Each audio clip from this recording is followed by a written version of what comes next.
கர்த்தர் நல்லவர், அவர் கிருபை என்றும் உள்ளது நீங்க சொல்லும் போதெல்லாம் நீங்க என்ன சொல்றீங்கன்னா, கர்த்தர் நல்லவர், என்னை காப்பாற்றுவார், தீமைக்கு என்னை ஒப்பு கொடுக்க மாட்டார், அதற்கு பதிலாக தீமையை அழிப்பார். என் குடும்பத்திலேயோ என் பிள்ளைங்களுடைய வாழ்க்கையிலையோ என்னுடைய ஊழியத்திலேயோ கர்த்தர் என்ன பண்ண மாட்டாரு, ஒரு தீமை வரும்போது அதை பார்க்க மாட்டாரு, அதை உடனடியாக அப்புறப்படுத்துவார் என்று அர்த்தம்.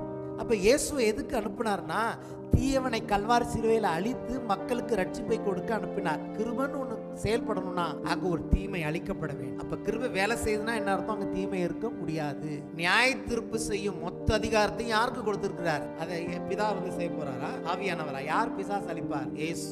அப்போ இன்னைக்கு உங்க வாழ்க்கையிலும் என் வாழ்க்கையிலும் தீமை அளிக்கிற அந்த part, executing part of grace, it belongs to Jesus Christ. இயேசு என்னைக்கு நீங்க ஆண்டவன் சொன்னீங்களோ அன்னைக்கே உங்க வாழ்க்கையில கிருபை பிசாசை அழிக்கலைன்னா நீங்க எப்படி ரட்சிக்கப்பட்டிருப்பீங்க? நம்ம எல்லாமே அவன் கையில இருந்தோம். அவன் கையிலேருந்து பிடுங்கிறதுக்கு அதிகாரத்தை இயேசுவுக்கு பிதா கொடுத்தார். அதற்கான கிரயத்தை சிலுவையில் அவள் கொடுத்தபடினாலே, கிருபையினாலே விசுவாசத்தை கொண்டு ரட்சிக்கப்பட்டீர்கள்னா, என் பாவத்தை இயேசு மன்னிச்சாரு, என்னை ரட்சித்தார் மட்டும்தான் கிறிஸ்தவர்களுக்கு தெரியுது. இல்லை, தீமை அழிச்சதுனால தான் கிருபை வந்தது. கிருபை வருதுன்னா அங்க தீமை அழிக்கப்படணும். அவர் கிருபை என்றும் உள்ளது. கர்த்தரால் சத்ருவின் கைக்கு நீங்களாக்கி மீட்கப்பட்டு கிழக்கிலும் மேற்கிலும் வடக்கிலும் தெற்கிலும் உள்ள பல தேசங்களிலிருந்து சேர்க்கப்பட்டவர்கள் அப்படி சொல்லப்பட்டவர்கள். அப்ப சத்ருவின் அழிவிலிருந்து அவனை அழித்து யாரை தேவன் மீட்டாரோ அவங்க தான் சொல்ல முடியும் கர்த்தர் நல்லவர், அவர் கிருபை என்றும் உள்ளதுன்னு. பெரிய ராஜாக்களை சங்கரித்தவரை துதியுங்கள், அவர் கிருபை என்றும் உள்ளது. பிரபலமான ராஜாக்களை அழித்தவரை துதியுங்கள், அவர் கிருபை என்றும் உள்ளது. என்னங்க, கர்த்தரை துதியுங்கள், அவர் கிருபை என்றும் உள்ளது என்று கர்த்தரை பாடவும் பாடகரை நிறுத்தினான். அவர்கள் வெட்டுண்டு விழுந்தார்கள். பெரிய சங்காரங்க. அது சொல்ற வரைக்கும் நடக்கல. கர்த்தர் நல்லவர்னா என்ன அர்த்தம்? தீமையை பார்க்க மாட்டாத சுத்தக்கண்ணன். கிருபை கொடுக்கிறான் என்ன அர்த்தம்? உடனடியாக தீமையை அழித்து விடுவார். கர்த்தர் நல்லவர், அவர் கிருபை என்றும் உள்ளது, அவரை துதியுங்கள். என்னைக்குமே கர்த்தர் நல்லவர்னா தீமையை பார்க்க மாட்டாருங்க. உலகத்தில் நம்ம சொல்லிட்டு இருக்கோம், இவ்வளோ தீமை நடக்குது, உங்கள் கர்த்தர் நல்லவனா ஏன் பார்த்துட்டு இருக்காரு? அவர் பார்த்துட்டு இல்லைங்க, அதை எப்படி முடிவை ஏற்கனவே டிக்ளேர் பண்ணிட்டு பார்த்துட்டு இருக்காரு. காலம் நிறைவேறும் போது அதை கச்சிதமாக செஞ்சு முடிச்சிடுவாரு. தேவனுடைய பிள்ளைகளே, இந்த செய்தி கேட்கிற பிள்ளைகளே, இந்த வருஷத்தில் பயப்படாமல் உங்கள் வாழ்க்கையில் ஒவ்வொரு நாளும் கர்த்தர் நல்லவர், அவர் கிருபை எப்படி வேணால் சொல்லியிருக்கலாம். இன்னைக்கு உங்கள் சகோதரனாய் நான் சொல்கிறேன், கர்த்தர் நல்லவர்னாலே தீமையை பார்க்க மாட்டாத சுத்தக்கண்ணன், அவர் தீமையை பார்க்க மாட்டார், பார்த்துட்டு சகிக்க மாட்டார் அப்படின்னு சொல்லி அவரை துதியுங்கள். இந்த வருஷம் முழுவதும் பிசாசை துரத்தி அடியுங்கள். இனிமேல் அதை பரலோகத்திலேயே ஒரு பெருமை, அதாவது தேவன் வாசம் பண்ணுகிற இடத்துலயே பெருமை இவ்வளவு பிரச்சனையை உண்டாக்கிருக்கும்னா பூமியில பெருமை எவ்வளவு பிரச்சனையை உண்டாக்கும். கொஞ்சம் ஜாக்கிரதையா இருங்க. ஒரு பெண்ணை எடுத்து உபயோகிச்சு நீ தூக்கி போட்டிருக்க, ஆனா இன்னைக்கு அதே பெண்ணை எடுத்து நன்றியோட அதை பார்த்து பேசணும். அதான் தான் இந்த பெண்ணை கொடுத்த தேவனுக்கு நன்றி செலுத்துங்க. இப்படித்தாங்க நம்ம வாழ்க்கையில ஒவ்வொன்றும் நம்ம என்ன பண்றோம், காசு கொடுத்து வாங்கியிருக்கிறோம், படித்து வாங்கியிருக்கோம், நம்ம என்ன பண்ணோம், உபயோகிக்க மட்டும்தான் தெரிந்து கொள்றோமே ஒழிய நன்றி சொல்றது இல்லை. கர்த்தர் எவ்வளவோ நன்மைகளை நமக்கு செய்கிறார், நமக்கு பிள்ளைகளை கொடுக்கிறார், நமக்கு வாழ்க்கையை. ஆனா நன்றி சொல்லும் போது எவ்வளவு உங்களால என்னால நன்றி சொல்ல முடியுது. ஆனா தேவன் சொல்றார், நீங்க நன்றி அறிதல் உள்ளவர்களாக இருங்கள். ஒரு மனுஷனுக்குள்ள தாழ்மை இருக்குன்னா எப்படி நீங்க கண்டுபிடிக்கலாம்? தாழ்மை இருந்ததுன்னா நன்றிங்கிற லைட் எரியும். தாழ்மை வந்துடுச்சு எனக்குள்ளேயே, உங்களுக்குள்ள தாழ்மை இருக்குன்னா தேங்க்யூங்கிற வார்த்தையில அந்த லைட் எரியும்.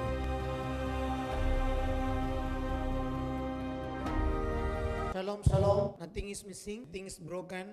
In the name of Jesus Christ. இந்த புதிய வருஷத்தின் முதல் வாரத்தில் கர்த்தருடைய கிருபையை பற்றி நான் போதிக்க விரும்புகிறேன். கர்த்தருடைய கிருபையை பற்றி பேச விரும்புகிறேன். கிருபை கிறிஸ்தவர்களுக்கு பொதுவாக எல்லாருக்குமே தெரிந்த ஒரு காரியமா இருக்கிறது. கிருபை என்றவுடன் என்ன நமக்கு ஞாபகம் வருகிறது அப்படின்னு கேட்டீங்கன்னா, தகுதியில்லாதவர்களுக்கு தேவன் கிருபை கொடுக்கிறார் அப்படின்னு நம்ம ஞாபகம் வருகிறது. அல்லது கிருபை என்று சொல்லும்போது பாவத்தை பற்றி நமக்கு ஞாபகம் வருகிறது. ஆனா என்னதான் நம்ம கிருபைன்னு நம்ம சொன்னாலும் கிருபைக்கு நம்மளால வாழ்க்கையில ஒரு வெயிட்டேஜ் கொடுக்க முடியல. நிறைய கிருபையை பற்றி சொல்றோம், அது எந்த மாதிரி போயிடுதுன்னு கேட்டீங்கன்னா, ஏதாவது கேட்டா எப்படி இருக்கீங்கன்னா, ஆண்டோடைய கிருபையில நல்லா இருக்கங்க அப்படின்னு. அது கிருபைங்கிறது ஒரு பக்தி கேட்ட ஒரு வார்த்தையா. அதாவது நாங்க கிறிஸ்தவர்கள், நாங்க ஆண்டவரை ஃபாலோ பண்றோம், எங்களுக்கு ஆண்டவர் தான் உதவி செய்கிறார், ஆகவே யார் எப்ப என்ன கேட்டாலும் நீங்க எப்படி இருக்கீங்கன்னா கர்த்தருடைய கிருபையால நல்லா இருக்கும் அப்படின்னு சொல்லிட்டு போறது நீங்க பார்த்துருக்கீங்களா? அந்த அளவுக்கு கிருபை சொல்லப்படுறோமே ஒழிய, அதை தாண்டி ஆண்டோடைய கிருபைக்கு ஒரு வெயிட்டேஜை நம்மளால கொடுக்க முடியுதா? கர்த்தருடைய கிருபையில தாங்க நான் வாழ்றேன்னு சொல்றோம், கிருபையினால தான் ரட்சிக்கப்பட்டேன்னு சொல்றோம். ஆனா வாழ்க்கையில் வெற்றி இருக்கா? அப்போ கிருபை வந்து எதுக்கு கொடுக்கப்பட்டிருக்கு? ரட்சிப்பை கொடுத்து விட்டது. வாழ்கிற வாழ்க்கையில் கர்த்தரோட கிருபையில் தான் வாழ்கிறோங்கிற ஒரு கான்சியஸ்னஸும் நமக்கு வந்துட்டு, ஆனால் வாழ்க்கையின் எல்லா பகுதியிலும் வெற்றி காணப்படுகிறதா? கிருபை இப்போ வெற்றி கொடுக்கணும் இல்லையா? நம்ம வாழ்க்கையில் சில பகுதியில் தோல்வி காணப்படுகிறதே. அப்போ ஏன் நம்ம கிருபையை சரியாக புரிஞ்சுக்கல? கிருபைக்கு கொடுக்க வேண்டிய வெயிட்டேஜை நம்மால் கொடுக்க ஏன் முடியலை அப்படின்னா, கிருபையின் ஆழத்தை நீங்கள் நானும் புரிந்து கொள்ள வேண்டிய விதத்தில் இன்னும் புரிந்து கொள்ளவில்லை. இப்போ இந்த வருஷத்தில் முதல் வாரத்தில் வந்திருக்கிற நாம் புரிந்து கொள்ள வேண்டிய அளவுக்கு இந்த கிருபையை புரிந்து கொள்ளும் போது, கிருபையில் வாழ்வதுனா என்ன அப்படின்னு அந்த வெற்றியை அடைய, கிருபையினால் உண்டாகும் வெற்றி, கிருபையினால் உண்மையிலே நாம் எப்படி வெற்றி பெற போகிறோம் என்பதை இன்றைக்கு பார்க்க போகிறோம். ஆமென். அதனால தான் நான் இன்னும் வசனத்துக்குள்ளே போகலை. ஆனால் கிருபைன்னு சொல்லும் போதே நமக்கு எதெல்லாம் அதுக்கு விரோதமானதை நம்ம நினைக்கிறோம்னு கேட்டிங்கன்னா, பாவத்தை நினைக்கிறோம். கிருபையோட ஞாபகத்துக்கு வர வார்த்தை பாவமாக இருக்கிறது அல்லது தகுதியற்ற தன்மை, இது போல தான் நமக்கு நம்மளுடைய மனதுக்கு வருகிறது. ஆனால் நான் சொல்கிறேன், உண்மையாக வேதத்தை ஆராய்ச்சி பார்த்தா கிருபைக்கு விரோதமான வார்த்தை என்னன்னு கேட்டிங்கன்னா, முக்கியமாக சொல்லப்படுகிறது என்னன்னு கேட்டிங்கன்னா, பெருமையாக இருக்கிறது. கிருபைக்கு விரோதமான வார்த்தை என்ன பைபிளில்? பெருமை. அப்புறம் கிருபைக்கு விரோதமாய் சொல்லப்படுகிற வார்த்தை தீமை. சொல்லுமா? தீமை. பாவம்லாம் அப்புறம்தான். ஏன்னா பாவத்துக்கே என்ன காரணம் நம்ம பார்க்க போறோம். முதலாவது, வேதம் கிருபை என்று சொன்னால் அங்கே தேவன் நமக்கு ஞாபகப்படுத்த விரும்புகிற காரியம் என்னன்னு கேட்டீங்கன்னா, பெருமையை பற்றி தான் தேவன் நமக்கு ஞாபகப்படுத்த விரும்புகிறார். 2 புதிய ஏற்பாட்டு வசனங்களை நாம் வாசிக்க போகிறோம். 1 யாக்கோபு 4ஆம் அதிகாரம். அங்கதான் நம்ம புதிய வருஷத்தில் ஆரம்பிச்சோம். கடைசியாக அந்த வசனத்தை சொல்லி தான் நான் பிரசங்கத்தை முடித்தேன்.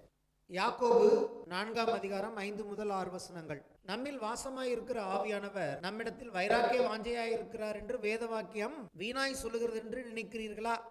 அவர் அதிகமான கிருபை அளிக்கிறாரே. அப்ப கிருபைக்கு ஒரு அளவு இருக்கு. ஹல்லேலூயா. கிருபை அளிக்கிறாரே என்று எழுதவில்லை, அதிகமான கிருபை அளிக்கிறாரே. ஹல்லேலூயா. சந்தோஷமா இருக்கு எனக்கு. கர்த்தர் கிருபை கொடுக்கிறார் என்று யாக்கோபு எழுதவில்லை, அதிகமான கிருபை அளிக்கிறாரே. கிருபை அளிக்கிறார். ஆதலால் தேவன் பெருமையுள்ளவர்களுக்கு எதிர்த்து நிற்கிறார். நல்லா இருந்துச்சு கேட்கறது. அதிக கிருபை. இங்க பார்த்தா தேவனை எதிர்த்து நிற்கிறாரே. தாழ்மை உள்ளவர்களுக்கோ கிருபை அளிக்கிறார் என்று சொல்லி இருக்கிறது. அப்ப கிருபைக்கும் தாழ்மைக்கும் சம்பந்தம் இருக்கிறது போல கிருபைக்கும் பெருமைக்கும் சம்பந்தம் இருக்கிறது. எப்படி நம்ம இந்த அதிக கிருபையை இந்த வருஷத்தில் பெற்று வாழ்வது எப்படி? அப்ப நீங்க நினைக்கலாம், தாழ்மையை பத்தி பாஸ்டர் பேச போறாரு அப்படி. தாழ்மைக்கு நான் இப்ப பேசல, தாழ்மைக்கு கடைசியில வரேன். முதல்ல பெருமையை பத்தி பேச விரும்புகிறேன், அப்புறம் பார்க்கலாம். சரி, இன்னொரு வசனம் பார்ப்போம். எபேசியர் 2ஆம் அதிகாரம் 8 முதல் 9 வசனங்கள். எபேசியர் 2, 8, 9. கிருபையினாலே விசுவாசத்தை கொண்டு ரட்சிக்கப்பட்டீர்கள். இது உங்களால் உண்டானதல்ல, இது தேவனுடைய ஈவு. ஒருவரும் பெருமை பாராட்டாதபடிக்கு இது கிரியையினால் உண்டானதில்ல. ரட்சிப்பை பத்தி சொல்றாரு. கிருபையை கொண்டுதான் தேவன் உங்களை ரட்சித்தார், என்னையும் ரட்சித்தாரு. இது யாருமே நம்ம மேன்மை பாராட்ட முடியாது. மேன்மை பாராட்ட முடியாதுன்னு மட்டும் சொல்ல, பெருமை பாராட்டாதபடிக்குன்னு எழுதியிருக்கிறது. அப்போ புதிய ஏற்பாட்டிலே 2 வசனங்கள், 2 அப்போஸ்தலர்களுடைய வசனங்கள் சொல்லுகிறது, கிருபைன்னு வந்தா அங்க பெருமை காணப்படக்கூடாது. பெருமை என்று ஒன்று காணப்படும் என்று சொன்னால் அங்கே கிருபை காணப்படாது. இப்ப இந்த கிருபை எப்ப வெளிப்பட்டது? கிருபை எப்பொழுது வெளிப்பட்டது அப்படின்னு பாத்தீங்கன்னா, புதிய ஏற்பாட்டு விசுவாசிகள் நம்ம புரிஞ்சுக்கிற காரியம் என்னன்னு கேட்டீங்கன்னா, மோசேயின் மூலமாய் நியாயப்பிரமாணம் கொடுக்கப்பட்டது. இயேசு கிறிஸ்துவின் மூலமாக கிருபையும் சத்தியமும் உண்டாயின அப்படின்னு நம்ம என்ன நினைச்சுக்கிறோம்? இயேசு பிறந்த பிறகுதான் பூமிக்கு தேவன் கிருபையை தன் மக்களுக்கு கொடுத்தார் நினைக்கிறோம். அப்படி அது கிடையாது. ஏன்னா இயேசு மாம்சத்துல தான் 2000 வருஷத்துக்கு முன்னாடி வந்தாரு. அவர் ஆதியிலேருந்து இருக்கிறார். ஆமென். அவருக்கு துவக்கமும் இல்லை, முடிவும் இல்லை. அவர் சொல்ற, நான் ஆலஃபும் தவுமாய் இருக்கிறேன், நான் அல்பாவும் ஒமேகாவுமாய் இருக்கிறேன், நான் முந்தினவரும் பிந்தினவருமாய் இருக்கிறேன் என்று சொல்றார் ஆண்டவர். அப்போ அவருக்கு முடிவும் இல்லை, ஆரம்பமும் இல்லை. அப்ப கிருபைக்கும் என்ன பண்ணியிருக்க தேவையில்லை, என்ன கிடையாது, முடிவும் கிடையாது, ஆரம்பம் கிடையாது. இயேசு எப்போதும் இருக்கிறார் என்று சொன்னால் தேவனிடத்தில் கிருபையும் எப்போதும் இருக்கிறது.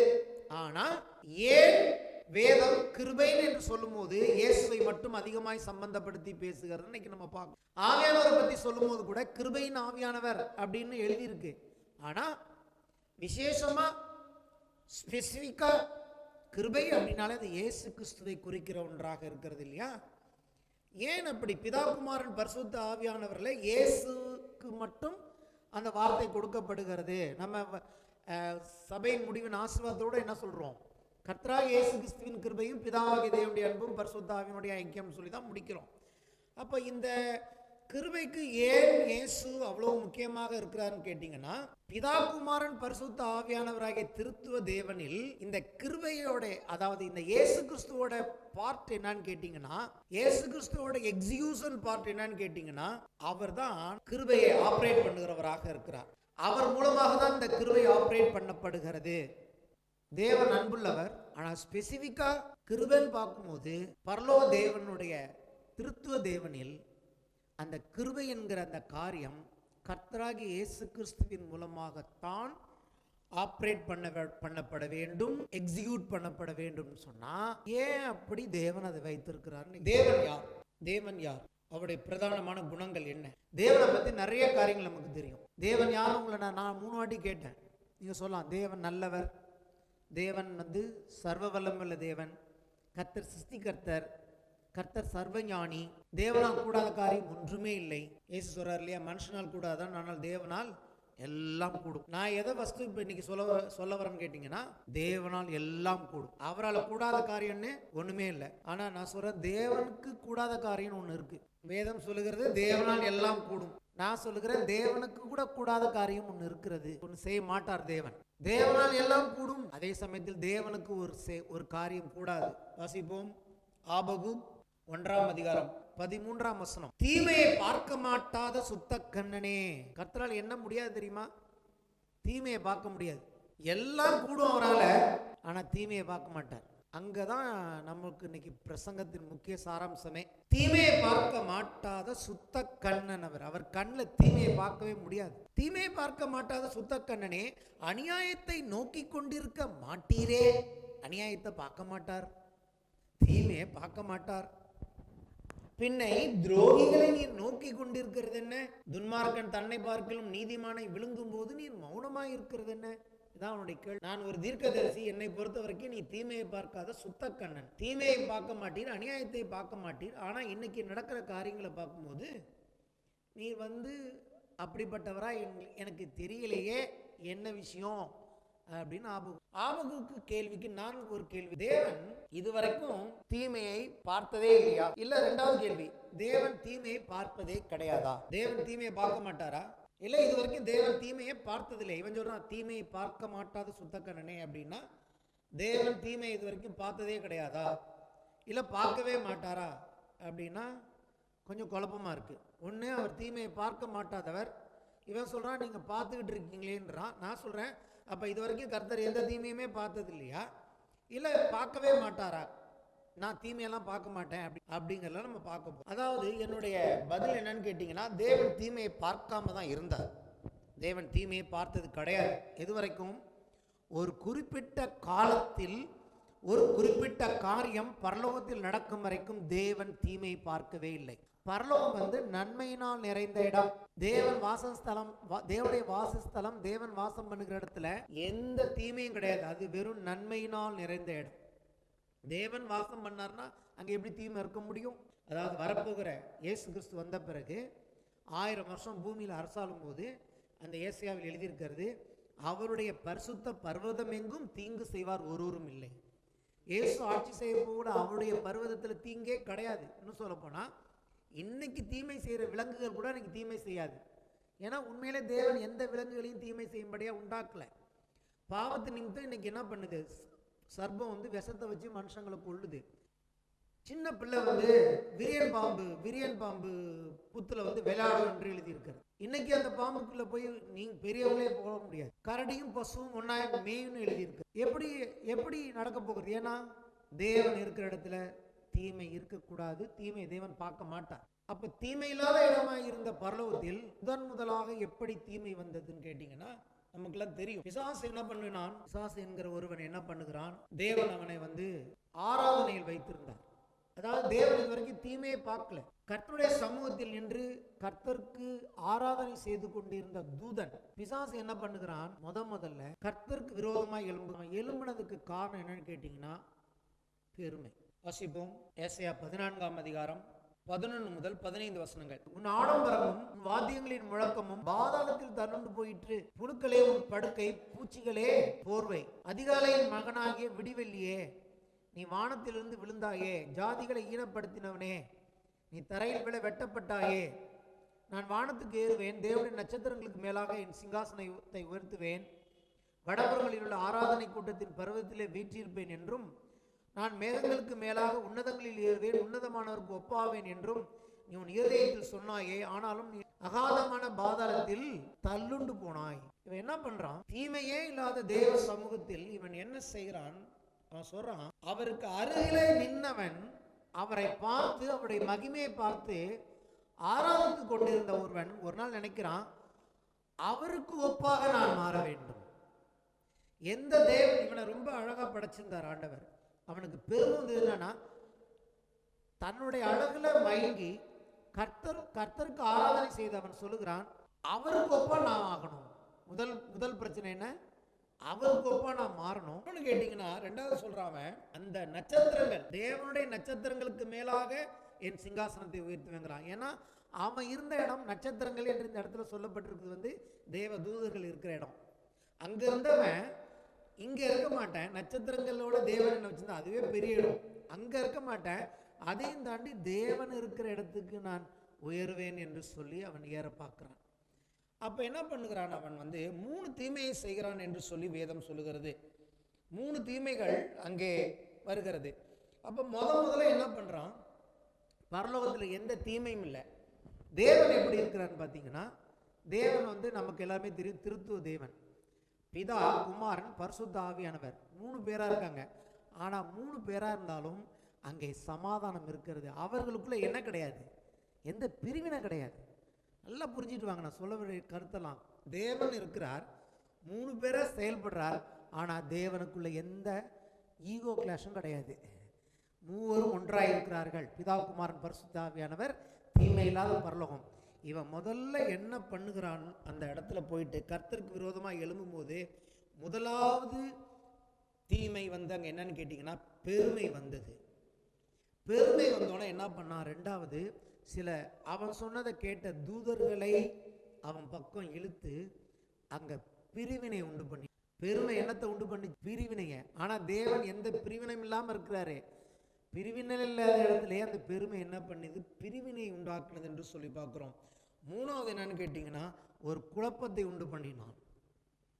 பெருமையின் விளைவு பிரிவினை, பிரிவினையின் விளைவு கன்ஃபியூஷன், குழப்பம். என்னன்னு கேட்டிங்கன்னா, அந்த தூதர்களுக்குள்ள ஒரு 3ல் 1 பங்கு பேருக்கு இப்போ குழப்பம் வந்துருச்சு.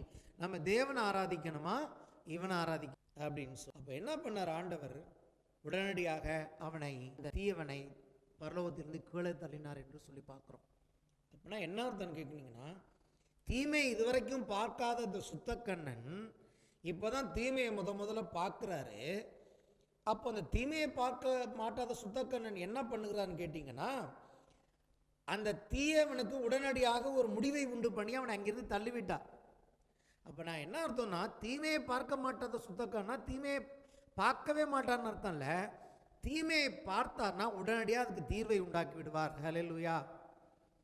அப்போ கர்த்தர் இன்னைக்கு உங்கள் வாழ்க்கையிலும் என் வாழ்க்கையிலும் தீமையை பார்த்தா என்ன பண்ணுவார்? முதல்ல இந்த ஆபகுப் தீர்க்கதரிசி சொல்கிறான்ல, தீமையை பார்க்க மாட்டாத சுத்தக்கண்ணனே, இவன் தீமை செய்யும் போது எதுக்கு அமைதியாக இருக்கிறீன்னு கேட்குறான்ல, அதுக்கு என்ன பதில் தெரியுமா உங்களுக்கு? தேவன் என்னைக்கு தீமையை பார்த்தாரோ அன்னைக்கே அதுக்கு முடிவை முன்னாடியே உண்டு பண்ணிடுவார். அவர் முடிவை பார்த்துக்கிட்டு இருக்கார். அல்லேலூயா. முதல் தீமை மனுஷனை வஞ்சித்துட்டான். வஞ்சித்த உடனே தேவன் என்ன சொல்றாரு? உனக்கும் ஸ்திரீக்கும் உன் வித்துக்கும் அவள் வித்துக்கும் பகை உண்டாக்குவேன், என்னுடைய குமாரன் வந்து உன் தலையை நசுக்குவார். அப்போ முடிவை எப்போ டிக்ளேர் பண்ணாரு? தீமையை பார்த்த உடனே டிக்ளேர் பண்ணி விடுகிறார். அப்போ இன்னைக்கு உலகத்தில் தீமைகள் நடக்குதுன்னா கர்த்தர் பார்த்துட்டு இல்லை, அவர் ஏற்கனவே அதுக்கு என்ன முடிவு என்பதை டிக்ளேர் பண்ணி விட்டார். தீமையை பார்க்க மாட்டாத சுத்தக்கண்ணன் அர்த்தம், தீமையை பார்த்த உடனடியாகவே அதை எப்படி அழிக்க வேண்டும் என்று பார்க்கிற சுத்தக்கண்ணன். அங்க முதல்ல தீமையை பார்க்காத சுத்தக்கண்ணன் முதல்ல தீமையை பார்த்தோன்னு என்ன பண்ணார்? அதை அங்கிருந்து அப்புறப்படுத்தி விட்டார். ஆகவேதான் அவர் தீமையை பார்க்காத சுத்தக்கண்ணனாக இருக்கிறார். அவர் ஒரு முடிவை ஏற்கனவே பார்க்கிறவராக இருக்கு. நம்ம நினச்சிட்டு இருக்கோம், ஐயோ என் வாழ்க்கையில் இன்னும் கர்த்தர் வேடிக்கை பார்த்துட்டு இருக்கிறார். கிடையாது.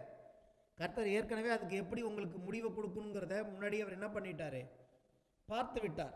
அப்போ ஏன் கர்த்தர் நம்ம பார்க்குறோம் தாழ்மையுள்ளவர்களுக்கு கிருபை அளிக்கிறார், பெருமையுள்ளவர்களுக்கு எதிர்த்து நிற்கிறார்னா, பெருமை ஒன்று இருந்துச்சுன்னா அடுத்து என்ன நடக்கும்னா அந்த இடத்துல ஒரு பெரிய குழப்பம் உண்டாகும், பிரிவினை உண்டாகும், அங்கே எல்லா வித தீமை உண்டாகும்.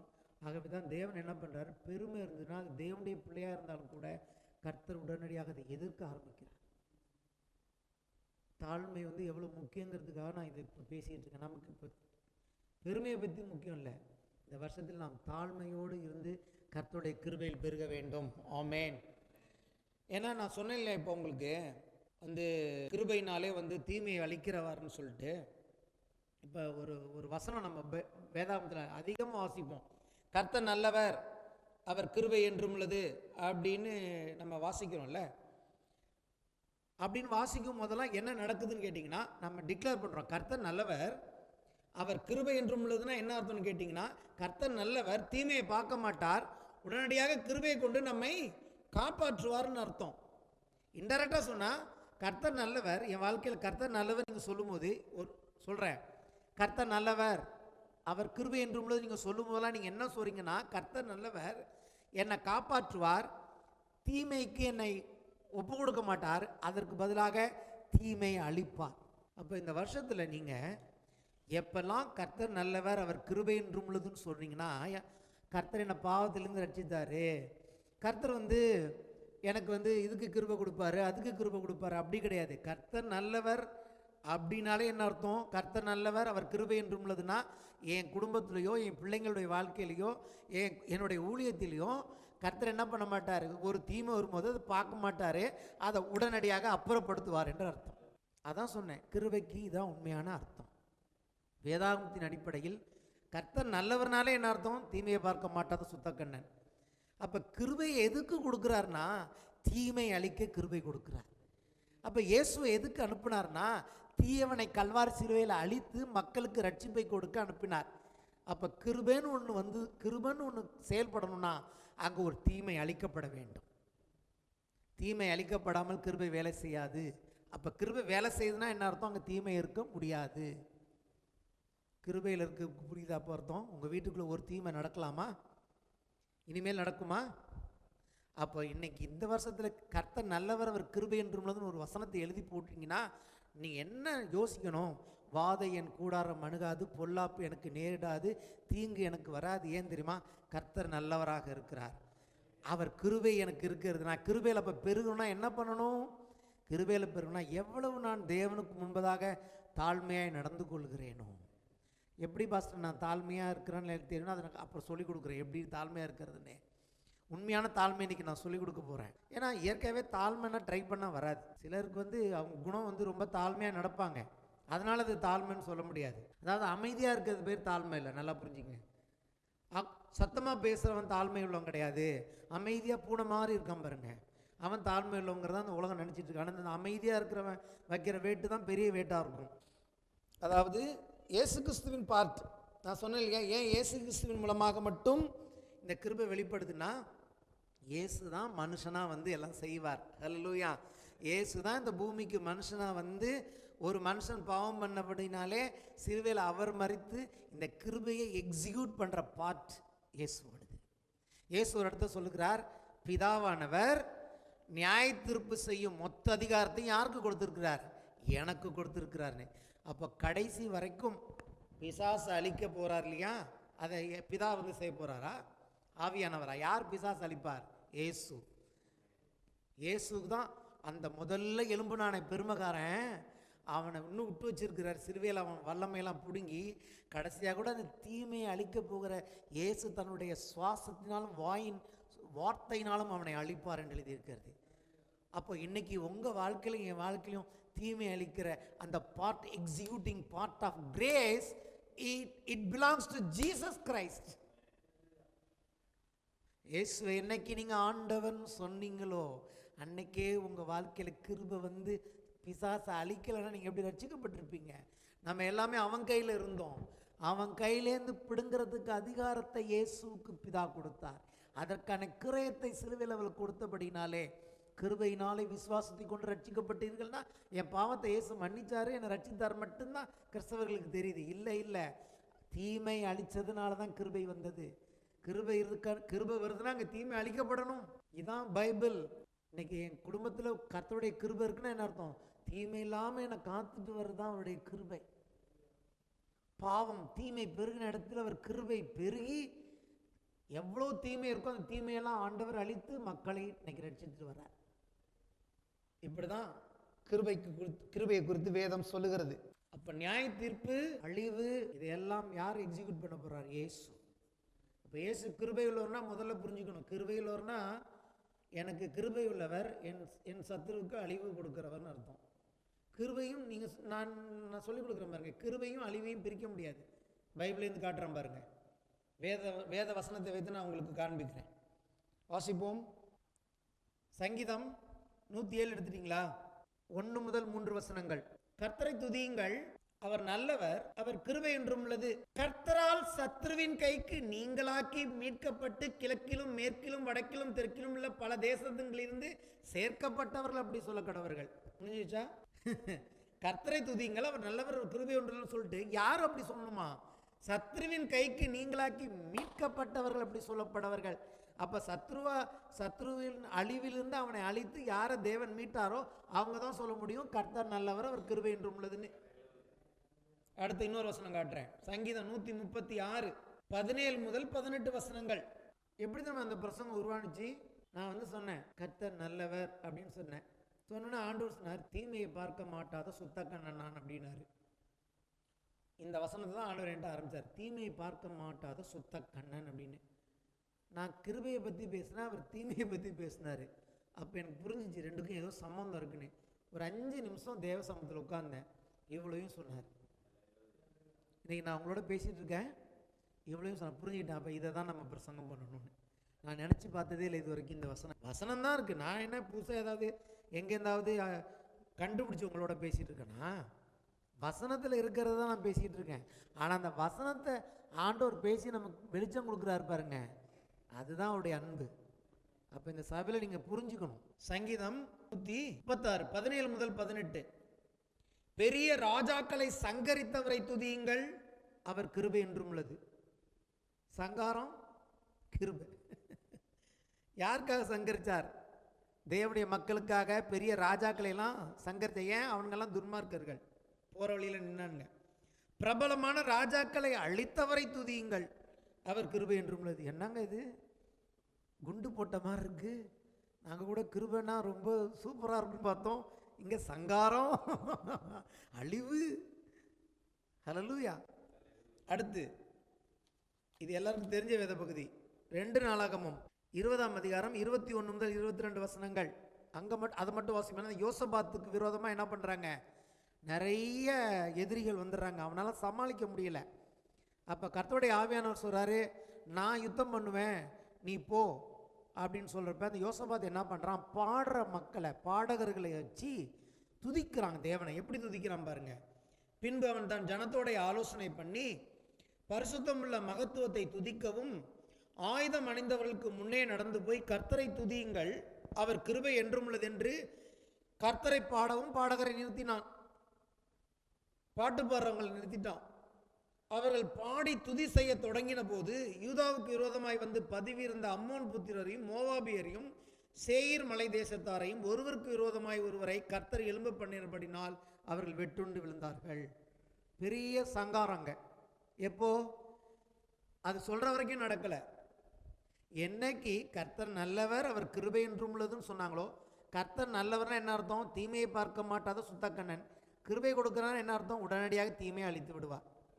எல்லாம் சத்துருக்கள் வெட்டுண்டு அழிந்து போனார்கள். சிங்கிள் ஸ்டான்ஸா, ஒத்த வரி வாக்கியம். அங்கே ஒன்றும் பெரிய விஷயமே இல்லை. கர்த்தர் நல்லவர், அவர் கிருபை என்றும் உள்ளது, அவரை துதியுங்கள். கர்த்தர் நல்லவர், அவர் கிருபை என்றும் உள்ளது, அவரை துதியுங்கள். ஏன் கர்த்தர் நல்லவர், அவர் கிருபை என்றும் உள்ளதுன்னா புரிஞ்சுக்கணும். என்னைக்குமே கர்த்தர் நல்லவர்னா தீமையை பார்க்க மாட்டாருங்க, உலகத்தில் நம்ம சொல்லிகிட்டு இருக்கோம், இவ்வளோ தீமை நடக்குது, உங்கள் கர்த்தர் நல்லவர்னா ஏன் பார்த்துட்டு இருக்காரு? அவர் பார்த்துட்டு இல்லைங்க, அதை எப்படி முடிக்கணும் முடிவை ஏற்கனவே டிக்ளேர் பண்ணிட்டு பார்த்துட்டு இருக்காரு. காலம் நிறைவேறும் போது அதை கச்சிதமாக செஞ்சு முடிச்சிருவார். அப்போ நாங்கள் சொல்லுவோம் கர்த்தர் நல்லவர், அவர் கிருபை என்றும் உள்ளதுன்னு. அன்னைக்கு இயேசு வந்துடுவார். பயப்படாதீங்க தேவனுடைய பிள்ளைகளே, இந்த செய்தி கேட்கிற பிள்ளைகளே, இந்த வருஷத்தில் பயப்படாமல் உங்கள் வாழ்க்கையில் ஒவ்வொரு நாளும் கர்த்தர் நல்லவர், அவர் கிருபை என்றும் இது வரைக்கும் நீங்கள் எப்படி வேணால் சொல்லியிருக்கலாம். இன்னைக்கு உங்கள் சகோதரனாய் நான் சொல்லுகிறேன், கர்த்தர் நல்லவர்னாலே தீமையை பார்க்க மாட்டாத சுத்தக்கண்ணன், அவர் தீமையை பார்க்க மாட்டார், பார்த்துட்டு சகிக்க மாட்டார் அப்படின்னு சொல்லி அவரை துதியுங்கள். இந்த வருஷம் முழுவதும் பிசாசை துரத்தி அடியுங்கள். நீங்கள் உங்களை பெருமைக்கு கொண்டு போயிடாதீங்க. ஏன்னா இவ்வளோ தீமை, தீமையே இல்லாத பரலோகத்திலேயே ஒரு பெருமை, அதாவது தேவன் வாசம் பண்ணுகிற இடத்துலையே பெருமை இவ்வளோ பிரச்சனையை உண்டாக்கிருக்குன்னா பூமியில் பெருமை எவ்வளோ பிரச்சனையை உண்டாக்குன்னு கொஞ்சம் ஜாக்கிரதையாக இருங்க.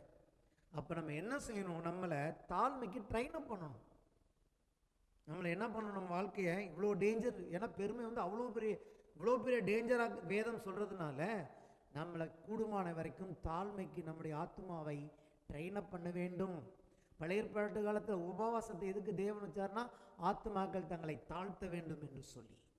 நமக்கு டேஞ்சர் வேணாம். நம்ம இந்த வருஷத்தில் நல்லது எடுத்துப்போம். நீதிமொழிகள் 22:4, நீ கஷ்டப்பட்டு வாழ்க்கையில் முன்னுக்கு வரணும்னு தேவன் சொல்லலை. இங்கே என்ன சொல்றாரு பாருங்க, கர்த்தர் தாழ்மைக்கும் கர்த்தருக்கு பயப்படுதலுக்கும் வரும் பலன் ஐஸ்வர்யமும் மகிமையும் ஜீவனுமாம். ஐஸ்வர்யவான்களா வாழ விரும்புறீங்களா? வேதம் சொல்லுது, கர்த்தர்கிட்ட தாழ்மையும் கர்த்தரை மரியாதை கொடுக்க கற்றுங்க, உங்களுக்கு ஆட்டோமேட்டிக்காக ஐஸ்வர்யம் வரும். எவ்வளோ பேர் வந்து மோட்டிவேஷனல் ஸ்பீச் கொடுக்குறாங்க. நான் சொல்கிறேன், இதுதான் பெஸ்ட் மோட்டிவேஷன் இந்த வருஷத்தில் உங்களுக்கு. ஆண்டவருக்கு தாழ்த்தி ஆண்டவரை கனப்படுத்துங்க, தாழ்மையாக நடத்துங்க, பெருமையை அடித்து துரத்திடுங்க, உங்களுக்கு ஐஸ்வர்யமும் வரும், மகிமை. என்னை யாருமே கண்டுக்காமல் இருக்கேன்னு சொல்கிறவங்களை கர்த்தர் உயர்த்துவார். மகிமைன்னு என்ன அர்த்தம்? உயர்த்தப்படுவது. ஐஸ்வர்யம் வந்தாலே உயர்வு வந்துருங்க. ஐஸ்வர்யம் வந்தாலே பார்க்காதவங்க கூட உங்களை திரும்பி பார்ப்பான். ஆமேன். உங்களுக்கு மரியாதை கொடுக்காதவனா மரியாதை கொடுப்பான். ஏன்னா அப்படிதான் தேவன் ஒரு சிஸ்டம் வச்சிருக்கிறாரு. ஏழைகளின் ஞானம் அசட்டை பண்ணப்படுகிறது. நீங்கள் ஞானமாக இருந்தால் கூட, ஞானம் எவ்வளோ ஞானம் இருந்தாலும் நீங்கள் ஏழையாக இருந்தீங்கன்னா உங்கள் ஞானத்தை கூட எவனும் மதிக்க மாட்டான் என்று வேதம் சொல்லுகிறது. அதுக்கப்புறம் பார்த்தீங்கன்னா ஜீவன், லைஃப். ஒரே ஒரு தாழ்மைக்கு கர்த்தர் 3 கொடுக்கிறார்: ஐஸ்வர்யம், மகிமை, ஜீவன். தேவன் எந்த விதமான வாழ்க்கையில் வாழ்கிறாரோ அந்த வித வாழ்க்கையை கொடுக்கிறார். ஏன் இன்னைக்கு திடீர்னு இவ்வளோ மைக்கிலலாம் ப்ராப்ளம் வந்து இப்போ உங்களுக்கு புரிஞ்சிருக்குன்னு நினைக்கிறேன். பெருமைக்காரன் வந்து என்ன பண்ணிகிட்டு இருக்கான்னு தெரியல. ஹல்லேலூயா. அவனுக்கு தெரிஞ்சு போச்சு இந்த சர்ச்சு அவ்வளோதான், இது ஒரு லெவலுக்கு போகுதுன்னு. ஹல்லேலூயா. ஆகவே தான் எனக்கு நேற்று ரொம்ப சந்தோஷம். சாதாரணமாக நான் வந்து ஆண்டவர் சொன்னேன், கர்த்தர் நல்லவர் அப்படின்னு கொஞ்சம் தான் ரியலைஸ் பண்ணேன். அவர் சொன்னார், நான் தீமையை பார்க்க மாட்டேது சுத்த கண்ணண்டா அப்படின்னு. ஏன்னா ரெண்டுக்கும் ஒன்றுக்கு ஒன்று சம்மந்தமே இல்லையே. கிருபையை பற்றி கர்த்தர் நல்லவர் நான் சொல்கிறேன், அவர் சார் நான் தீமையை பார்க்க மாட்டேன்னு. அப்போனா என்ன அர்த்தம்? ஒரு நல்ல தேவன் தீமையை பார்க்க மாட்டார். அப்போ நல்ல மனுஷன் தீமையை பார்ப்பானா? ஒரு நல்ல மனுஷனாக இருந்தால் அவன் தீமையை பார்த்துட்டு எனக்கு என்னன்னு போகவே மாட்டான். தீமை வந்தால் அதை எதிர்ப்பான். ஹல்லேலூயா. அவன் தான் நல்ல மனுஷன். கண்டும் காணாமல் போகிறவன்ல. தீமைக்கு எதிர்த்து நில்லுங்கள் என்று வேதம் சொல்லு. பிசாசுக்கு எதிர்த்து நில்லுங்கள், அப்பொழுது உங்களை விட்டு ஓடி போவான். அவனுக்கு எங்கேயுமே வாழ்க்கையில் இடம் கொடுக்கக்கூடாது, அவனுக்கு கிரிப்பே கொடுக்கக்கூடாது. கர்த்தருக்கு பயந்து தாழ்மையாக கர்த்தருடைய வழிகளில் நடக்கும்போது அவன் ஓடி போகிறான். நமக்கு வருது பாருங்க, ஐஸ்வர்யம், மகிமை, ஜீவன். அப்போ இதெல்லாம் வருதுங்கிறதுக்காக நம்ம கர்த்தர்கிட்ட தாழ்த்தக்கூடாது. இதெல்லாம் வரும் அப்படின்னு அப்படி நீங்கள் நினச்சி தாழ்த்தவே மாட்டீங்க. தாழ்த்துன்னு சொல்கிறாரே பாஸ்டர், எப்படி தான் நான் தாழ்த்துறதுன்னா நான் சொல்லிக் கொடுக்குறேன் எப்படி தாழ்த்துறதுன்னு. முதல்ல அது தெரியாது நிறைய பேருக்கு. தாழ்மைனா என்ன நினச்சிக்கிறாங்க? தாழ்மைன்னு சொன்னால் உடைகளை மாற்றிவிட வேண்டும், நடைகளை மாற்றிவிட வேண்டும், நகைகளை மாற்றிவிட வேண்டும், அது தாழ்மை. பாரு பொண்ணு எவ்வளோ தாழ்மையாக இருக்குது பாரு, ஒன்றும் போடல அப்படின்னு மண்டை ஃபுல்லாக பெருமை இருக்கும். அதான் சொல்கிறேன், வெளி தோற்றத்தை வச்சு தாழ்மையை சொல்ல முடியாது. வேதம் எதை தாழ்மை என்று சொல்லுகிறது? இப்போ நான் இருக்கேன், நான் நேற்று ஆண்டவர்கிட்ட கேட்டேன், உண்மையாக சொல்கிறேன். சரி டாடி, பிரசங்கம் ரெடி பண்ணிட்டேன், கிருபையை பற்றி நல்ல வெளிப்பாடு கொடுத்துட்டீங்க, எப்படி நீங்கள் தீமையை பார்க்க மாட்டீங்கன்னு சொல்லி கொடுத்துட்டீங்க, ரொம்ப சந்தோஷமாக இருக்குது. கடைசியாக ஒரு சப்ஜெக்ட் இருக்குது பாருங்கள், இந்த தாழ்மை. நீங்கள் இந்த தாழ்மையை குறித்து நிறைய என்ன இருக்குது, நெருடல் இருக்குது. என்ன தாழ்மைனே நிறைய பேருக்கு புரிய மாட்டேங்குது. இப்போ பெற்றோருக்கு தாழ்மையாக இருக்கிறோம், பெற்றோருக்கு பயந்து நடக்கிறோம், ஆசிரியர்களுக்கு பயந்து நடக்கிறோம், வேலை ஸ்தலத்தில் பாஸுக்கு பயந்து நடக்கிறோம் இல்லையா, பெரியவங்களுக்கு சர்ச்சில் பயந்து நடக்கிறோம். பொதுவாகவே இதெல்லாம் நம்ம தாழ்மைன்னு நினச்சிக்கிறோம். ஆனால் உண்மையான தாழ்மை எங்கேருந்து வரும்னு நான் கேட்டப்போ கர்த்தர் எனக்கு சொன்னார். நான் எழுதிட்டு இருக்கேன், கரெக்டாக பாருங்கள், நீ நான் எழுதிட்டு இருக்கும்போது என்னுடைய ரெட்டிங் பென் தீர்ந்து போச்சு.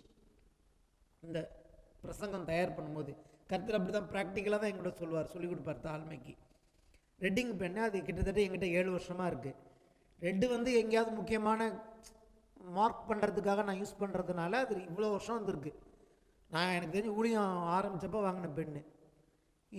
நேற்று நைட்டு தான் அந்த பிரசங்கம் முடிக்கும் போது தான் அந்த ரெட் பெண்ணு முடிஞ்சுது.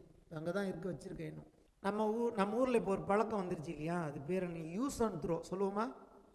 Use and throw. Use and த்ரோன்னு ஏன் அதை நம்ம சொல்கிறோம்னு கேட்டிங்கன்னா, நம்ம காசு கொடுத்து அதை வாங்கியிருக்கோம், அதை பயன்படுத்துகிற அதிகாரம் நமக்கு இருக்குது. ஏன்னா நம்ம காசு கொடுத்து வாங்கிட்டோம். யூஸ் பண்ணிட்டு தூக்கி போடுறதுன்னு அது நம்முடைய சாய்ஸ். நம்ம காசு கொடுத்து வாங்கினோம், யூஸ் பண்ணிட்டோம், அதோட பயன்பாடு முடிஞ்சு போச்சு. அதை வச்சுட்டு என்ன பூஜை பண்ண போகிறோம், தூக்கி போட போகிறோம். இதுதான் இன்றைக்கி உலகத்தோடைய யூஸ் அண்ட் த்ரோவுடைய காரியம். ஆனால் ஆண்டவர், நான் அந்த பேனா எழுதி முடிச்சுட்டு, நான் வழக்கமாக பெண்ணு எழுதி முடிச்சேன்னா தூக்கி போகிற ஸ்டைலே வேறு மாதிரி இருக்கும். என்னமோ அது இவ்வளோ நாள் எனக்கு என்னமோ அது பிரச்சனை பண்ண மாதிரி அப்படிங்கிற மாதிரி போடுவேன். ஏன்னா புது பெண் வாங்கணும்ல, இது தீர்ந்தா தானே புது பெண் வாங்க முடியும். தீர்ந்துட்டான் அப்பா அப்படின்னு தூக்கி போடுவேன். ஆனால் நேத்திக்கு நான் அந்த ரெட் பெண்ணை எடுத்து முடிஞ்சோடனே இன்னொரு பக்கத்தில் இன்னொரு ரெட் பென் இருக்குது. ஆனால் அந்த பெண்ணை பார்த்தப்போ எனக்கு அதை பார்க்கும்போது, பெண்ணு தான் அதுக்கு உயிர் இல்லை, ஆனால் அதை பார்த்து எனக்கு ஒரு சந்தோஷம் வந்துச்சு. என்ன சொன்னேன் தெரியுமா? ஐ தேங்க்யூ, என் கூட இத்தனை வருஷம் இருந்தேன், எனக்கு நீ உபயோகமாக இருந்த, உன்னை வச்சு நான் நிறைய மார்க் பண்ணியிருக்கேன், நீ வந்து எனக்கு ரொம்ப யூஸ்ஃபுல்லாக இருந்த, ஐ தேங்க்யூ அப்படின்னு சொன்னேன். இந்த பிரசங்கம் இடையில, இது வந்து முடியலை, இடையில சொன்னேன். சொல்லிட்டு அந்த பெண்ணை வச்சு தான் வேலை கத்த சொன்னார்.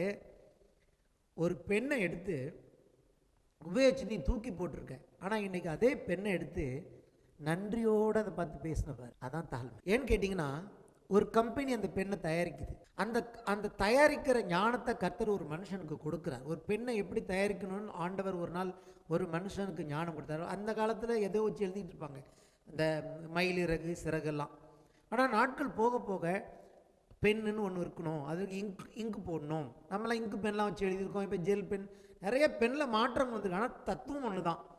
யாரோ ஒரு மனிதனுக்கு ஆண்டவர் கொடுத்த ஒரு மூளை அறிவு நம்ம பயன்பாட்டுக்கு தான். அப்போ அதை அந்த பெண்ணு எங்கேருந்து ஆரம்பிக்குதுன்னா கர்த்தர்கிட்டேருந்து ஆரம்பிக்குதுங்க. நான் எழுதுனேனே அந்த பெண்ணு, அதை உருவாக்கும்படி தேவன் என்ன பண்ணார், நான் நல்ல பெண்ணு வச்சு நீங்கள் நான் எழுதணுன்னே கர்த்தர் ஒரு மனுஷனுக்கு ஞானம் கொடுத்தாரு. அந்த மனுஷன் அதை பயன்படுத்தினா, அதை கம்பெனி வச்சான், அவன் தயாரித்தான், அவன் விற்றான், நான் காசு கொடுத்து வாங்கினேன். ஆனாலும் ஒரு மனிதன் அதை தயாரித்திருக்கிறான். அதை தயாரிக்கும் ஞானத்தை கர்த்தர் ஒருவனுக்கு கொடுத்திருக்கிறார். நான் காசு கொடுத்து வாங்கி உபயோகித்திருக்கிறேன். அப்போது நான் பெண்ணை பார்த்து நன்றி சொல்லலையோ, இந்த பெண்ணை கொடுத்த தேவனுக்கு நன்றி செலுத்துகிறேன். இப்படி தாங்க நம்ம வாழ்க்கையில் ஒவ்வொன்றையும் நம்ம என்ன பண்ணுறோம், காசு கொடுத்து வாங்கியிருக்கிறோம், படித்துட்டு வாங்கியிருக்கோம். நம்ம என்ன பண்ணுவோம், உபயோகிக்க மட்டும்தான் தெரிந்து கொள்கிறோமே ஒழிய நன்றி சொல்கிறது இல்லை. கர்த்தர் எவ்வளோ நன்மைகளை நமக்கு செய்கிறார், நமக்கு பிள்ளைகளை கொடுக்குறார், நமக்கு வாழ்க்கையை. ஆனால் நன்றி சொல்லும் போது எவ்வளோ உங்களால் என்னால் நன்றி சொல்ல முடியுது. ஆனால் தேவன் சொல்கிறார், நீங்கள் நன்றி அறிதல் உள்ளவர்களாக இருங்கள். ஒரு மனுஷனுக்குள்ளே வந்து தாழ்மை இருக்குன்னா எப்படி நீங்கள் கண்டுபிடிக்கலாம்? தாழ்மை இருந்ததுன்னா நன்றிங்கிற லைட் எரியும். தாழ்மை வந்துடுச்சு எனக்குள்ளேயும் உங்களுக்குள்ளே தாழ்மை இருக்குன்னா தேங்க்யூங்கிற வார்த்தையில் அந்த லைட்டு எரியுங்க.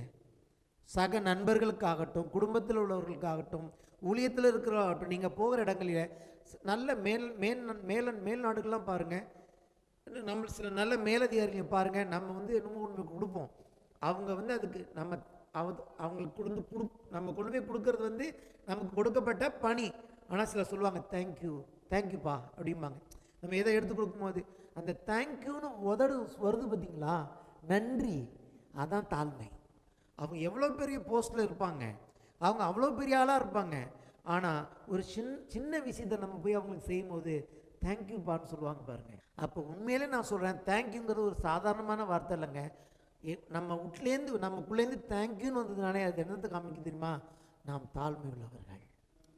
அப்போ எப்படி நான் தாழ்மையில் இருக்க போகிறேன், எப்படி கர்த்தர் என் வாழ்க்கையில் கிருபை கொடுக்க போகிறாருன்னா, ஒன்னொன்றுத்துக்கும் நன்றி சொல்லி பழக போகிறேன். 10 குஷ்டரோகிகள் சுஸ்தமாகி போனார்கள். இயேசு சொன்னார், ஒருத்தன் தான் வந்தியா எனக்கு நன்றி செலுத்த? எத்தனை காரியங்களில் நாம் நன்றி சொல்ல தேவனுக்கு தவறிவிட்டு இல்லாததுக்கு முறுமுறுத்துக்கிட்டு இருக்கோம். இது இல்லை, இன்னும் அதை ஆண்டவர் கொடுக்கல, இன்னும் இதை கொடுக்கல. முதல்ல கொடுத்த எவ்வளவு காரியங்களுக்கு நாம் உண்மையோடு நன்றி செலுத்தி இருக்கோம். சுவாசிக்கிற சுவாசம் அவர் கொடுத்தது, போற்றுக்கிற ட்ரெஸ் அவர் கொடுத்தது, சாப்பிட்ற சாப்பாடு அவர் கொடுத்தது, நிற்கிற ஊழியம் அவர் கொடுத்தது, பெத்த பிள்ளைகள் அவர் கொடுத்தது, இருக்கிற ஸ்தலம் அவர் கொடுத்தது. என்னத்தை நீங்கள் நான் கொண்டு வந்தோம்? ஹல்லேலூயா. ஆகவேத்தான் யோபு சொன்னான் பாருங்க, அதெல்லாம் கிரிட்டிசைஸ் பண்ணுவாங்க, சரியான மனுஷங்க அவன். அதனால தான் கர்த்தர் அவனை பார்த்து அவ்வளோ சந்தோஷப்பட்டார். கர்த்தர் கொடுத்தார், கர்த்தர் எடுத்தார். கொடுக்கணும்னா இது எனக்கு கர்த்தர் தான் கொடுக்க முடியுங்கிற ஒரு ஞானமுள்ள மனுஷனாயிரு. நன்றி, தேங்க்ஃபுல்னஸ். வேதம் சொல்லுகிறது, ஒரு எச்சரிப்பு சொல்லுது, கடைசி நாட்களில் மக்கள் போக வேணாம். 2 தீமோத்தேயு 3:2 எழுதிருக்கு. என்னென்ன கடைசி காலத்தில் அடையாளம் இருக்குன்னு பார்த்தீங்கன்னா, அதில் ஒன்று, மனிதர்கள் நன்றி இல்லாதவர்களாய் போய்விடுவார்கள். கடைசி காலத்தில் நீங்கள் மனுஷங்கிட்ட நன்றி எதிர்பார்க்கறது என்னவாயிடும்? அத்திப்பூ பூத்தார் போல ஆயிடும். அப்படி தான் நான் நினைக்கிறேன். ஏன்னா என்ன இருக்கோ இல்லையோங்க, பெருமை இருக்கு மனுஷனுக்குள்ள. எதுக்கு எல்லாத்துக்கும் ஆர்டர் சொல்ற, நீ இடது கை கொடுக்கறது வலது கைக்கு தெரியக்கூடாது, தார தப்பட்ட ஊதாத. ஏன்? பெருமை. தப்பா அடிச்சு எல்லாருக்கும் சொல்லணும்னு மனசுல வந்தாலே பெருமை தான். ஹல்லேலூயா. ஏன் தேவன் பெருமையுள்ளவர்களுக்கு எதிர்த்து நிற்கிறார் சொல்றாருன்னா அவருக்கு தெரியும் பெருமை அங்கே அழிவு நிச்சயம் உண்டு. ஒரு மனுஷனுக்குள்ள தாழ்மை இருந்ததுன்னா நன்றியோட இருப்பான். நன்றி இருந்ததுன்னா அவன் வாழ்க்கையில் கிருபை பெருகிட்டே இருக்கும். கிருபை பெருக பெருக அவன் ஓஹோன்னு போயிடுவான். ஒரு வசனம் வாசிப்போம், 2 கொரிந்தியர் 4:15. தேவனுடைய மகிமை விளங்குவதற்கு ஏதுவாக கிருபையானது அநேகருடைய ஸ்தோத்திரத்தினாலே பெருகும்படிக்கு இவைகளெல்லாம் உங்கள் நிமித்தம் உண்டாயிருக்கிறது. இது சொல்லப்பட்ட பின்னணி வேற, அது ஊழியத்துக்கு கொடுக்கறத பற்றி. ஆனால் நான் இங்கே என்ன எடுத்துக்கிறேன்னு கேட்டிங்கன்னா, கிருபை எப்படி பெருகுதான்? அநேகருடைய ஸ்தோத்திரத்தினாலே பெருகுகிறது. அப்போ ஸ்தோத்திரம் என்கிறது என்ன? நன்றி. கொலோசியர் 3:15 எழுதியிருக்கிறது, தேவ சமாதானம் உங்கள் இருதயங்களில் ஆழக்கடவது, இதற்கென்றே நீங்கள் ஒரே சரீரமாக அழைக்கப்பட்டீர்கள், நன்றி அறிதல் உள்ளவர்களாகவும் இருங்கள். மனுஷங்க கிட்டே நம்ம நன்றியா இருக்க கத்துக்கணும். உலகத்துல வாழ்ற எந்த சூழ்நிலையும் நம்ம நன்றியுள்ளவர்களா இருக்க கத்துக்கணும். அதே சமயத்தில் தேவனிடத்தில் நாம் நன்றியுள்ளவர்களா இருக்க கத்துக்கணும். துதிக்கிறோம், ஸ்தோத்தரிக்கிறோம். எந்த சபை நல்லா துதித்து ஸ்தோத்தரிக்கிறதோ அங்கே கிருபை பெருகும். அந்த விசுவாசிகள் நல்ல வாழ்க்கை வாழ்வாங்க. நல்லா முன்னேறி போற சபையெல்லாம் பாருங்க, அவங்களுடைய ஆராதனை, அந்த ஜனங்கள் துதிக்கிற துதி ஸ்தோத்திரத்தை பாருங்களேன். நன்றி உள்ள ஒரு இருதயம் வேணும். நன்றி இருந்ததுன்னா ஆட்டோமேட்டிக்காக தாழ்மை வந்துடும். ஆகவே தான் நீங்கள் புசித்தாலும் குடித்தாலும் எதை செய்தாலும் தேவனுடைய நாமத்தின் மகிமைக்கென்று செய்யுங்கள், எல்லாவற்றிலும் ஸ்தோத்திரம் செய்யுங்கள். என்ன சொல்றாரு? எல்லாவற்றிலும் ஸ்தோத்திரம் செய்யுங்கள். அப்படி செய்வதே தேவனுடைய சித்தமாயிருக்கிறது. ஏன் தேவன் அதெல்லாம் ஒரு நன்றி செலுத்தணும்? கர்த்தருடைய ஜனங்கள் வரும்போது, ஆலயத்துக்கு வரும்போது அதை கர்த்தருக்கு நன்றி செலுத்தணும்னு பழைய ஏற்பாட்டு காலத்தில் ஆண்டவர் நிறைய சிஸ்டம் வச்சா தெரியுமா? அப்போ தான் அவங்க பெருமை இல்லாமல் இருப்பாங்கன்னு. ஆண்டவர் வாங்கி சாப்பிட போகிறாரா எல்லாத்தையும்? கர்த்தர் என்ன மக்களுக்கு எல்லாத்துலேயுமே தேவன் எனக்கு நன்மை செய்கிறாருங்கிற இந்த நன்றி உணர்வோடு இருக்கிற வரைக்கும் அவர் கிருபை உங்கள் வாழ்க்கையில் பெருகும். ஏன்னா அவருக்கு தெரியும், பிசாசுன்னு ஒருத்தர் இருக்கிறான், என்னைக்கு பெருமை பூந்துன்னு வச்சுங்க, பெருமை சொல்லுவாங்க ஆமை பூந்த இடம் உருப்படாதுன்னு. நான் சொல்கிறேன், பெருமை பூந்த இடம் உருப்படாது. பெருமை பூந்த வாழ்க்கை உருப்படாது என்று வேறு. ஏன்னா அங்கே தேவனை எடுத்துன்னு இருக்கிறார். ஒரே ஒருத்தனோட பெருமை, அவருக்கு ஒப்பாவேன்னு எழும்பினான், எல்லாம் முடிஞ்சு. அதுதான் தீமை. முதல் தீமையை என்னன்னு கேட்டிங்கன்னா, தேவனுடைய சிருஷ்டியானவன் தேவனுக்கு ஒப்பாவேன் என்று எழும்புனது தான். அங்கே ஆரம்பிச்சு தான் இன்னைக்கு வரைக்கும் போயிட்டு இருக்கு. இப்போ நீ என்ன சொல்ல போகிறோம்? நம்ம கர்த்தர் நல்லவர், அவர் கிருபை என்றும் உள்ளதுன்னு இந்த வருஷத்தில் பேச போகிறோம். தீமை அழிக்கப்படும். கர்த்தர் தீமை அழிக்கிறதுக்கு நாம் எப்படி கோஆப்ரேட் பண்ண போகிறோன்னா, கர்த்தருக்கு பயந்து தாழ்த்தி நன்றி உள்ளவர்களாக எல்லாவற்றிலும் நன்றி செலுத்த ஆரம்பிக்கும் போது கர்த்தர் நம் பட்சத்தில் இன்னும் அதிகமாய் வருவார். என்ன பண்ணுவார்? அவர் அதிகமாய் கிருபையை பெருக செய்கிறாரே. யார்? ஆவியானவர். வைராக்கிய வாஞ்சியாக பார்த்துட்டு இருக்காரு. என் பிள்ளைங்க மேலே எப்போ என் பிள்ளைங்க இந்த பாட்டுக்கு வருவாங்கன்னு பார்க்குறாரு. அப்படி வர வர வர இந்த வருஷத்தில் கிருபை பெருகிட்டே போகும். கர்த்தருடைய வைராக்கியம் என்ன பண்ணும் தெரியுமா? எங்கெல்லாம் தீமை ஒளிஞ்சிருக்கோ அதெல்லாம் இந்த வருஷம் அழிஞ்சு போயிடும். எங்கெங்கெல்லாம் உங்கள் வாழ்க்கையில் தீமை வந்து இது வரைக்கும் ப்ரெசென்ட் ஆகிருக்கோ அதெல்லாம் சரீரத்தில் நல்ல சுகத்தை நீங்கள் பார்ப்பீங்க. ஹல்லேலூயா.